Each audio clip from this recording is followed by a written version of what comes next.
Morning, everyone, and welcome to our Heavenly Parent Holy Community Oceania Morning Hundoke, together with Rev Santosh Neupane today on this Tuesday, the 10th of March 2026, or the 22nd of January in the 14th year of Chongelguk.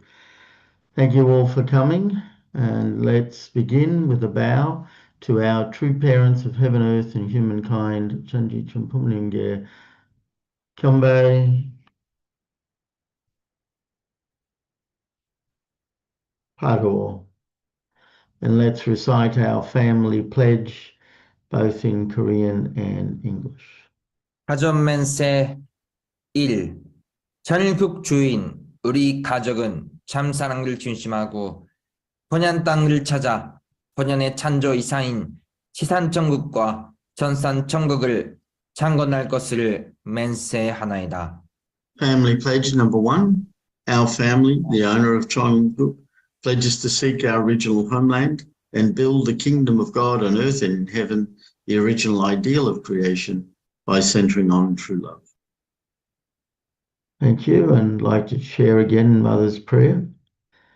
Heavenly Parent, may glory be with heaven, and may praise and exaltation overflow in all people on earth. True parents of heaven, earth, and humankind, we are so grateful. You have worked so hard. We know that today we are unworthy creatures that cannot stand under the wing of this great blessing and grace. Yet heaven has graciously and forgivingly embraced us again. Father, how can we be the only ones to receive this grace and deeply moving experience? To you, our Heavenly Parent, we pledge and resolve once again to move as one force toward the completion of Chongelguk until the end of our days. Heavenly Parent, please embrace us. We have the fervent desire to stand before you as children who can receive your love and be proud. Our dear God, on this occasion I beseech you, our Heavenly Parent, please protect us to the very end, and may your will be accomplished well throughout the entire world. Arji. And before we welcome up Reverend Santosh, let's enjoy this praise song.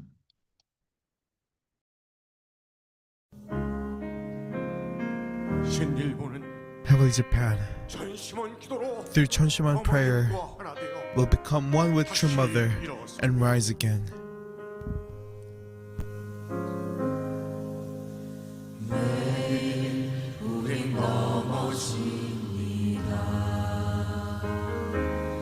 오늘 하루도 힘겨워합니다. 당신 마음을 울리는 죄인입니다. 우리 오늘 회개합니다. 이제 우린 기도합니다.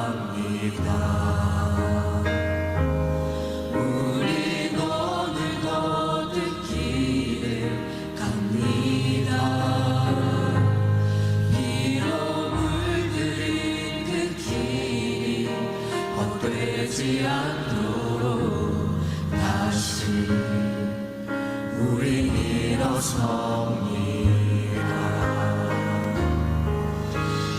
부모님 흘리신 눈물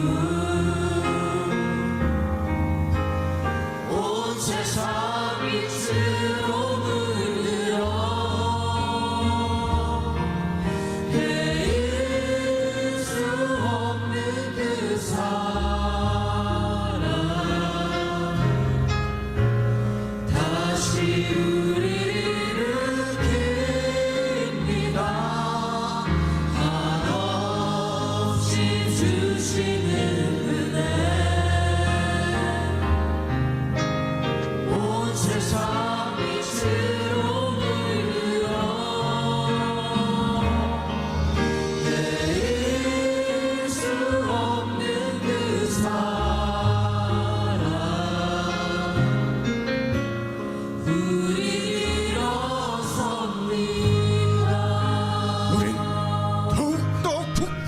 you'll be rise even more firmly. 물에 넘어집니다. 오늘 하루도 힘겨워합니다. 당신 마음을 울린 죄인입니다. 오늘 회개합니다.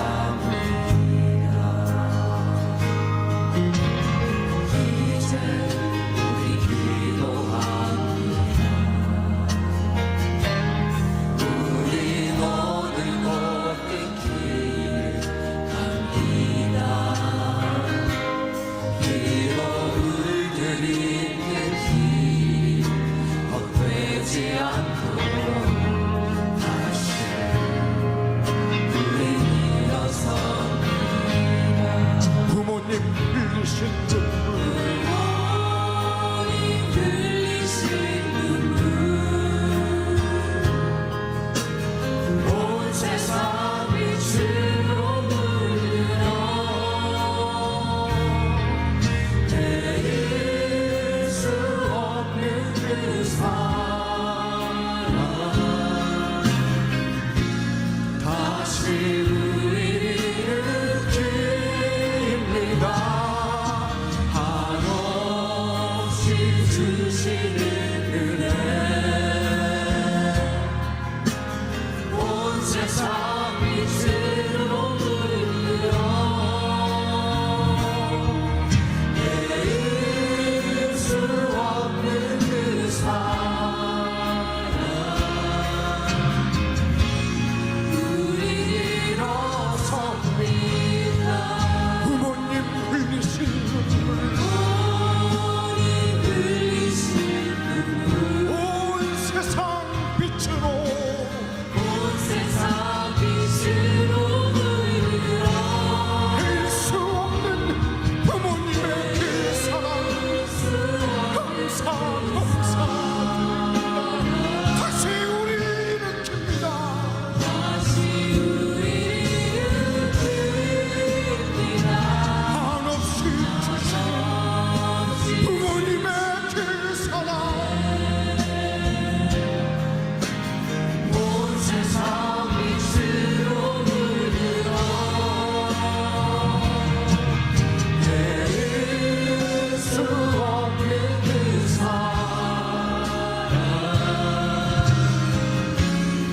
우리 일어섭니다. 내릴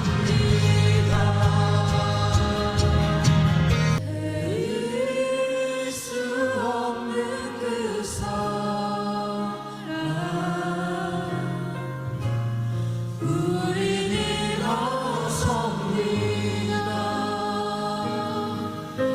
내릴 수 없는 그 사랑 우린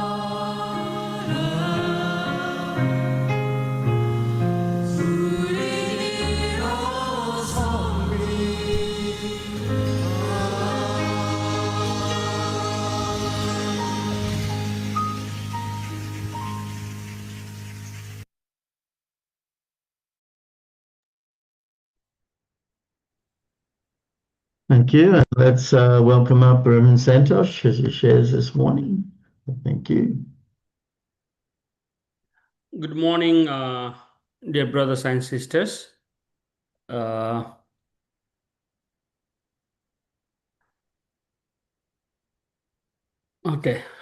This morning when I wake up around 4:10. Then I thought I'll go back to sleep, but I could not. Then I wake up. Then I started doing something. So what came in my mind this morning when I wake up is, wow, everything is a mess. Your mother is in the detention center. We have big problem in Japan.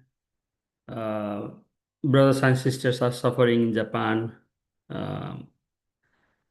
And then not only in Korea and Japan, if we see in different part of the world. Our movement, maybe we have some other kind of difficulties also. And more than that, if we see outside of the world, outside world, I mean, all around the world, we see a lot of mess. What is happening in Iran, what is happening in Iraq, I mean, whole Middle East, every one of us know. So then I thought, should we stop everything unless all the problem will be solved? Then should we start fixing the things? Then only we start other thing. Then I said no. So this is the time we should work harder and harder than ever. We should not think of fixing the thing, then we start the new. I think that strategy is not a good strategy. We should keep on doing what we are doing. The things will keep on moving and the things will get better. So I thought that it's not time for us to think what is happening wrong, what is happening right. It's time for us to think this is the year for harvest. When True Mother is in detention center, where our brothers and sisters in Japan are having hard time, this is the time we have to work so hard. We have to work so hard, and we have to bring a result. This is the time to harvest.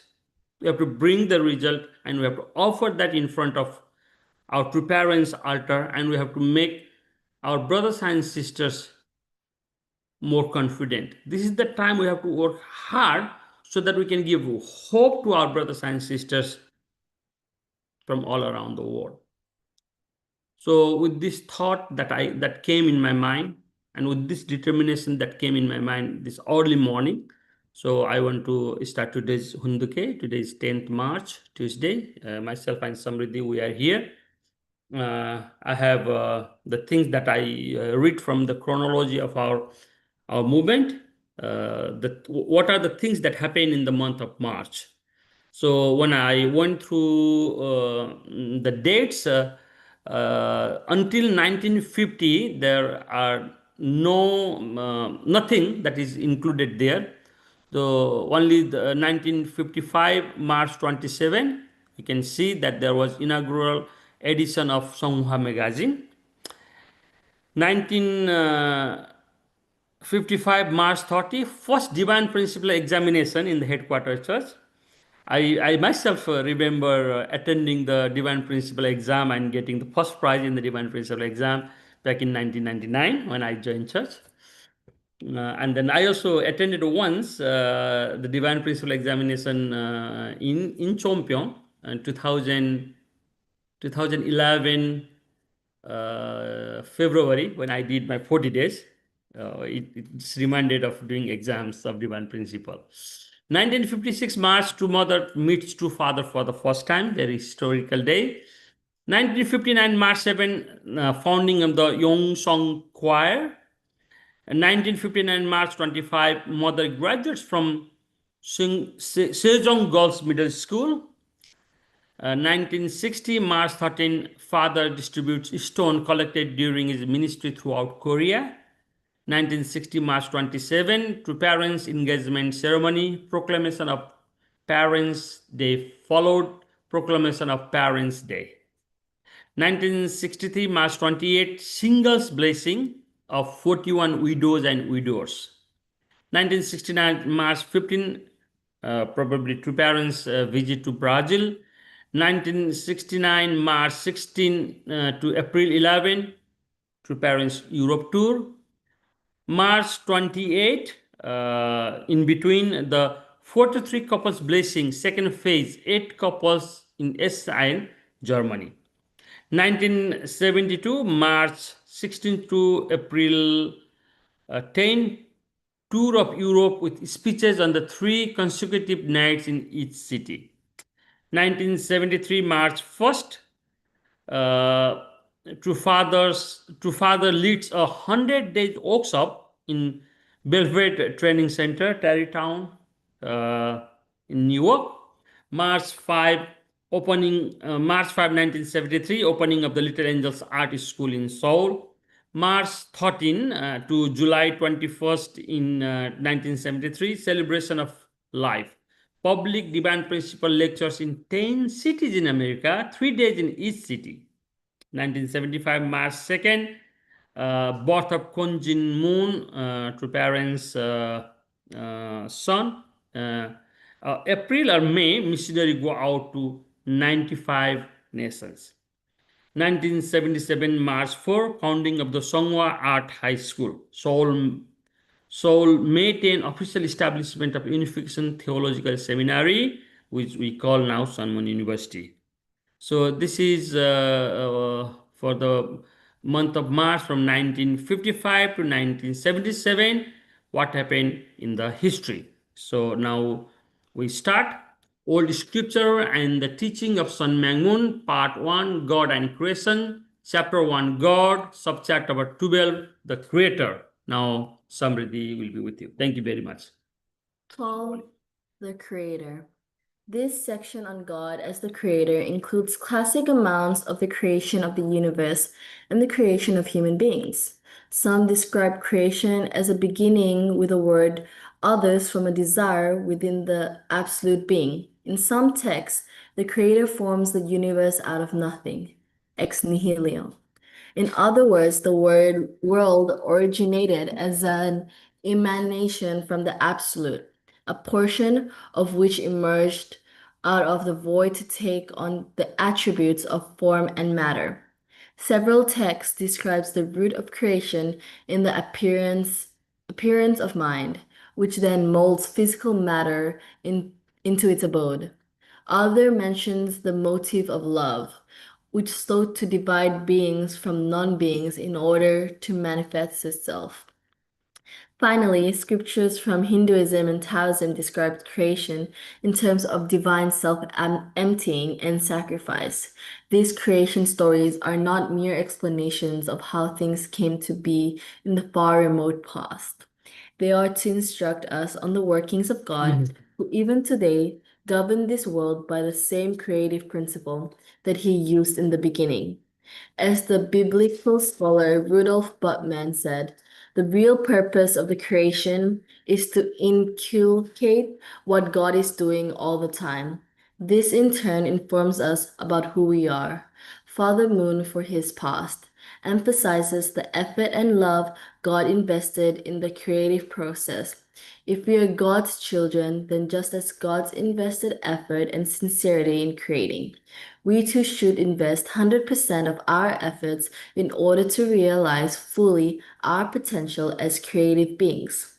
As creation proceeds from mind to matter, so too our life can accord with the cosmic order when it is centered on the mind, as God was motivated to create out of love, searching for a counterpart in the world of being with whom to rejoice. So we should strive to become God's beloved, able to please his heart. In the beginning. Number 1, in the beginning. Let there be light, and there was light, and God saw the light was good. God separated from the light from the darkness. God called the light day, and the darkness he called night. And there was evening, and there was morning, one day. And God said, let there be a firmament in the midst of the water, and let it separate the waters from the waters. And God made the firmament and separated the waters which were under the firmament from the waters which were above the firmament. And it was so. And God called the firmament heaven. And there was evening and there was a morning, a second a second day. And God said, let the waters under the heavens be gathered together into one place, and let the dry land appear. And it was so. God called the dry land earth, and the waters that were gathered together he called seas. And God saw that it was good. And God said, let the earth put forth vegetation, plants yielding seed, and fruit trees bearing fruits, in which is their seed, each according to its kind, upon the earth. And it was so. The earth brought forth vegetation, plants yielding seeds according to their kinds, and trees bearing fruit in which is their seed, according to its kind. And God saw that it was good. And there was evening and there was morning, a third day. And God said, let there be lights in the firmament of the heavens to separate the day from the night, and let them be for signs and for seasons and for days and years.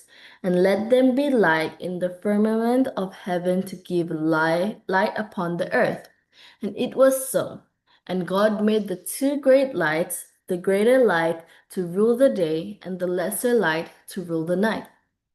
He made the stars also, and God set them in the firmament of heavens to give light upon the earth, to rule over the day and over the night, and to separate the light from the darkness. And God saw that it was good. And there's evening and there's morning, a fourth day. And God said, let the waters bring forth swarms of living creatures, and let birds fly above the earth across the firmament of the heavens. So God created the great sea monsters and every living creature that moves, with which the waters swarm according to their kinds, and every winged bird according to its kind. And God saw that it was good. And God blessed them, saying, be fruitful and multiply, and fill the waters in the sea, and let birds multiply on the earth. And there was evening and there was morning, a fifth day. And God said, let the earth bring forth living creatures according to their kinds, cattle and creeping things, and beasts of the earth according to their kinds. And it was so. And God made the beasts of the earth according to their kinds, and cattle according to their kinds, and everything that creeps upon the ground according to its kind. And God saw that it was good. Then God said, let us make man in our image, after our likeness, and let them have dominion over the fish of the sea, and over the birds of the air, and over the cattle, and over all the earth, and over every creeping thing that creeps upon the earth. So God created man in his own image. In the image of God, he created him. Male and female, he created them. And God blessed them. And God said to them, be fruitful and multiply, and fill the earth and subdue it, and have dominion of the fish of the sea, and of the birds of the air, and over every living things that moves upon the earth.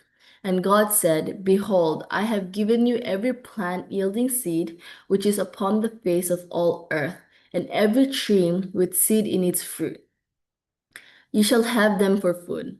And to every beast of the earth, and to every bird of the air, and to everything that creeps on the earth, everything that has the breath of life, I have given every green plant for food. And it was so. And God saw everything that he made, and behold, it was very good. And there was evening and there was morning, a sixth day. Thus the heaven and the earth were finished, and all the host of them. And on the seventh day, God finished his work, which he had done, and he rested on the seventh day from all his work, which he had done. So God blessed the seventh day and hallowed it, because on it God rested from all his work which he had done in creation. This is from the Genesis 1.1 to 2.3. From Quran 32.4 to 7, God it is who created the heavens and the earth, and that which is between them in 6 days. Then he mounted the throne. You have not beside him a protecting friend or mediator. Will you not then remember? He directs the ordinance from the heaven to the earth, then it ascends to him in a day, whose measure is 1,000 years of your reckoning. Such is the knower of the invisible and the visible, the mighty, the merciful, who made all things good which he created. From Tao Te Ching 51 Taoism, Tao gave them birth. The power of Tao reared them, shaped them according to their kinds, perfected them, giving to each its strengths. Therefore, of 10,000 things, there is not one that does not worship Tao and do homage to its power. Yet no mandate ever went forth that accorded to Tao the right to be worshipped, nor to its power the right to receive homage. It was always and of itself so. From Mundaka Upanishad 1.1 to 7 to 9, Hinduism. As the web issues out of the spider and is withdrawn, as plants sprout from the earth, as hair grows from the body, even so, the sages say, this universe springs from the deathless self, the source of life. The deathless self meditated upon himself and projected the universe as evolutionary energy. From this energy developed life, mind, the elements, and the world of karma, which is unchained by cause and effect. The deathless self sees all, knows all, from him springs Brahma, who embodies the process of evolution into name and form by which the one appears to be many. The whole from the Genesis Rabbah 9.2 Judaism, the Holy One went about creating worlds and destroying them until he created heaven and earth, of which he said, "This pleased me." So now, teachings from True Father. So on May 6, 1975, True Father has said, Christians today believe the omnipotent God created by speaking words, saying, "Let there be," and the creation appeared as if it were a magic show. On the contrary, God totally invested his entire self into the work of creation. He invested expressing his total love. Don't we give our utmost sincerity and invest our flesh and blood for the sake of the people we love? Likewise, in creating human beings, God invested his entire being in us. We are the bone of his bones and the flesh of his flesh, and the ideal of his ideals. Therefore, God can relate with us as his beloved object partners and his hope. When God created heaven and earth, after each day of creation, God saw that it was good. This means he felt joy. What is the experience of joy? Is it the feeling of satisfaction we have when we accomplish a certain purpose? Because the created universe embodies God's purposeful consciousness. God rejoiced at its creation. May 8th, 1960. Every result begins from a motive or cause. Every existence begins from a motive and unfolds through a process before it materializes us. As a result, this is the case with all natural phenomena. Human beings did not make it so. Rather, this is a basic principle and heavenly law, God's law. For this reason, there is no such thing as the evolution of new species by random mutation. All things exist in order. The world was created by design in which every existence, as an object partner of God, arose through a principal process out of the motive in the mind of God. Consider successful people could they succeed without a firm determination in their minds? Starting with a motive and the plan in their mind, they prepare the ground and steadfastly push forward to reach the objective. Since this is necessary for an individual to succeed, would it not also be necessary for God, the creator of this universe, to attain his objectives? It is the same principle. Truffaut said this on May 29th, 1960. The natural world contains such a wide diversity of creatures. What was the process by which each was created? They were created through the Creator's heart of dedication and sincerity. Even the microscopic organisms were created through God's heart of love and his cherished desire to exhibit his own splendor. July 7th, 1968. On December 2002, Truffaut said, God carried out his work of creation with the utmost sincerity, dedication, and investment. He established the standards of absolute faith, absolute love, absolute obedience, and then invested absolutely. All created beings are God's beloved object partners, whom he created by investing with utmost sincerity. February 15, 1994. Each of us wishes for your partner of love to be better than you in every way. By the same token, God is looking to create something and something greater than himself. Do you suppose God would expend only 90% of his energy in creating the universe, or would he give his full 100%? How about 100% 1,000 times over? Indeed, he would invest and forget what he gave, and give again and again 1,000 times over. Now that this is how our universe was created, God invested 100% of his energy giving and forgetting what he gave, and repeating the process 10,000s of times. Number 2, the creation of human being. Then the Lord God formed man of dust from the ground, and breathed into his nostrils the breath of life, and man became a living being. Genesis 2:7. In Quran 23:14, we created man of an extraction of clay. Then we set him, a drop in a receptacle secure. Then we created of the drop a clot. Then we created of the clot a tissue. When we created of the tissue bones, then we garmented the bones in flesh.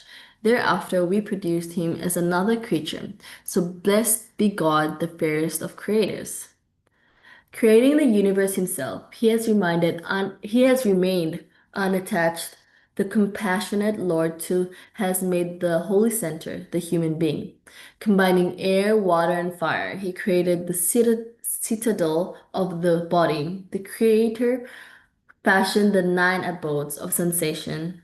In the 10th is lodged the Lord, unknowable, limitless. The illimitable Lord is his unattributed state of void, assumed might. He, the infinite one, remaining detached, displaying his power. He himself from the void created inanimate things. From the unattributed void were created air and water, raising creation. He dwells as monarch in the citadel of the body, Lord in the fire and water of the body. Exists thy light. In thy state of void was lodged the power of creation. Adi Grand Maru Sohale, page 1037, Sikhism. Now, this is the teachings of True Father and the creation of being. So on August 18, 1963, God first made the soil and then used it to create human beings. God created the universe by this principle, forming the internal on the basis of the external. From existing beings, God seeks to create greater beings. Creation is thus a process from things of lesser value to things of greater value. Likewise, in the creation of humans, God created first the body and then the spirit. November 8th, 1959, investing all his heart and mind, God formed the body out of dust as the dwelling place of the eternal spirit, where it is to live and grow. No work of art, however beautiful, can compare with the human body. God did not create it thoughtlessly, saying, "Hey, get up." Rather, God invested all of his heart and mind into forming it. Then he completed the human beings by breathing a living spirit into it. The next part is from the exposition of the divine principle, eschatology 1.1. God's purpose in creating human beings was to rejoice with them. However, they cannot become the object partners who inspire God with joy unless they understand His will and make effort to live accordingly. Hence, human beings are endowed with emotional sensitivity to the heart of God, intuition, and the reason to comprehend His will, and the requisite abilities to practice it. On May 6, 1979, what if God had placed our eyes on our feet or our mouth on the back of the head? God gave much thought to the human body's design. The mouth is where it is on the face so that the 2 eyes can watch what we put into it and the hands can best function to feed it. Suppose your eyes were in the back of your head and your mouth might bite your finger and they wouldn't see it happening and you'd lose a finger. You have to admit that God is truly the master scientist. Everyone has little valleys on either side of their mouth so that when they perspire, the sweat doesn't run into their mouths. If the mouths were set deeper into the face, then you would constantly have to blow away your sweat. But you don't have to because God prepared better contours for your face. What a mess it would be on a rainy day if your nose were upside down. Think about it. Everything about you is well made, from the hair inside your nose to your teeth. Everything has its role in the order of the body. Is God's thinking random or confused? No, the universe follow his order and logic. Number 3, the work of creation required love and sacrifice. From Tao Te Ching 6th Taoism, the spirit of the valley never dies. It is called the subtle and profound female. The gate of the subtle and profound female is the root of heaven and earth. It is continuous and seems to be always existing. Use it and you will never wear it out. From Rig Veda 10.129 Hinduism, at first was neither being or non-being. There was not air nor yet sky beyond. What was it? What was its wrapping? Where, in whose protection? Was water there, unfathomable and deep? There was no death then, nor yet deathlessness. Of night or day, there was not any sign. The one breath breathed without breath by its own impulse. Other than that was nothing else at all. Darkness was there, all wrapped around by darkness, and all was water indiscriminate. Then that which was hidden by the void, that one, emerging, stirring through the power of art adore, came to be. In the beginning, love arose, which was the primal germ cell of the mind. The seers, searching in their hearts with wisdom, discovered the connection of being in non-being, a crosswise line cut being from non-being. What was described above it? What below? Bearers of seed there were, and mighty forces thrust from below and forward move above. From Rig Veda 10.90.6 to 10, 13 to 14 Hinduism, when with the Supreme Being as the offering that gods performed as a sacrifice, spring was the molten butter, summer the fuel, and autumn the oblation. On the grass they besprinkled him, the sacrificed Supreme Being, the firstborn. With him the gods sacrificed, and those sadhyas and the sages. From that sacrifice, fully offered, was gathered mixed milk and butter, and the birds of the air arose, the forest animals and the domestics. From the sacrifice fully offered, the rig and the salmon feathers were born. The chandas was born of that, and from that were born the Yujar Vedas. From that were born horses and the animals with 2 rows of teeth. Kind were born of that, and of that were born the goat and the sheep. From his mind was born the moon, and from his eye the sun. From his mouth were Indra and Agni born, and Vayu, a wind, was born from his breath. From his navel came the mid-air, from his head the sky was fashioned, from his feet the earth, and from his earth quarters. Thus they formed the worlds. Now, the teachings of True Father. On February 20, 1990, True Father said, God established living for the sake of others as the basic principle of creation. What does this mean? Suppose we take a volume of air where pressure is evenly distributed and create a vacuum in one place. The more the air pressure in that area approaches a vacuum, the faster the high pressure air will rotate around the area of low pressure. Do you understand what I mean? When God has invested himself over and over again in search of his objects of love, he can simply remain in his place, and everything will naturally come back to him. This is also the logical basis upon which God created all creatures in a pair system. Which comes first, life or love? Love comes first. Although our planet Earth came into being from God's life, we do not hold that life comes first.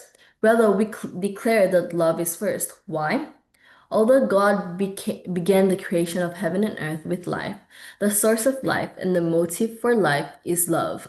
The reason life came into being is because of love. Why did God create heaven and earth? Although he is the absolute being, God cannot feel joy as love as long as he is alone. Although he might sense it, he cannot experience its stimulation. This is why he created. God may say, I am the absolute being, the master of love and master of life. Yet as long as he reigns solitary, he cannot feel love stimulation. He cannot feel the stimulation of life, the experience that all of heaven and earth are within him. This was said on January 3rd, 1971. On November 13, 1972, when God created each thing, he invested energy. Investing energy is to deplete oneself.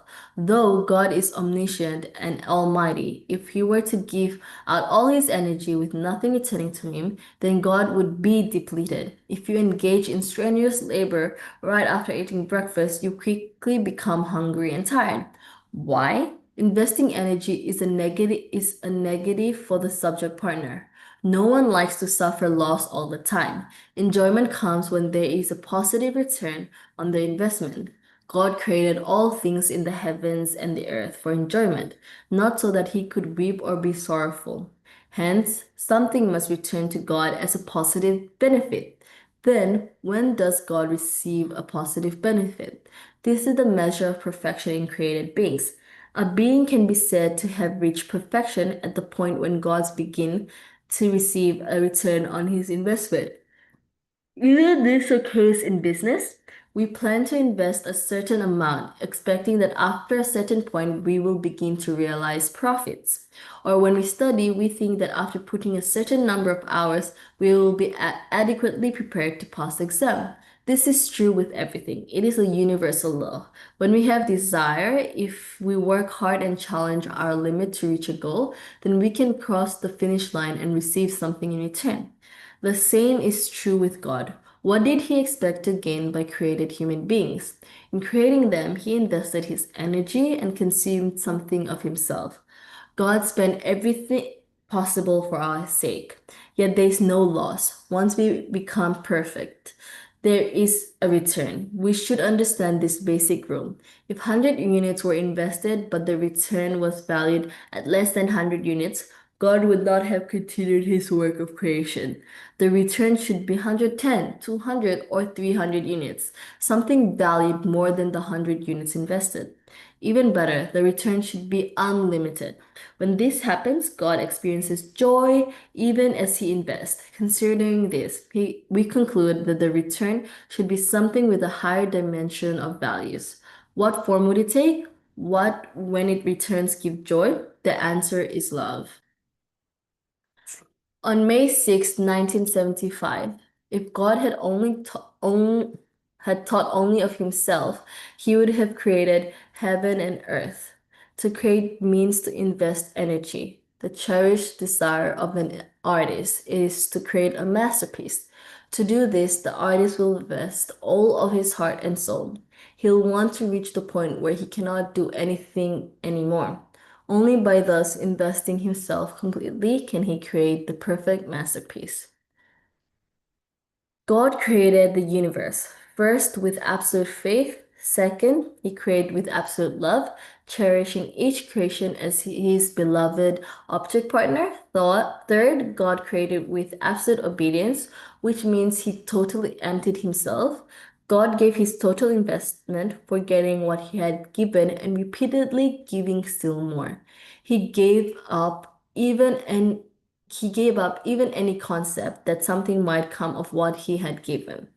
After thus emptying himself, God reached the 0 point. Since he had invested all his absolute faith, God reached the 0 point. Since he had invested all of himself with absolute love and in total obedience to the principle of love, God reached the 0 point. There you go. Thank you, Samriddhi, for your reading. Today is Tuesday. We have the breakout session. And today is Tuesday. We have witnessing at Peace Embassy. Thank you very much. Back to Reverend John. Okay, thank you very much, Reverend Santosh. Yes, as you mentioned, we have a breakout session. We have a few minutes to do that. So you'll be just automatically assigned to a room. So please enjoy.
Well, welcome back, everyone. I hope you had a chance to share a bit. Thank you all. It's time now for us to offer our unison prayer. So just a moment, I'll bring it up. Okay. There it is. Hey, let's pray together. Thank you.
Jew, Jew, Jew. Thank you, everyone. Thank you again, Rev Santosh, for sharing. I hope everyone has a great day and see you all again tomorrow. Thank you. Okay, bye-bye.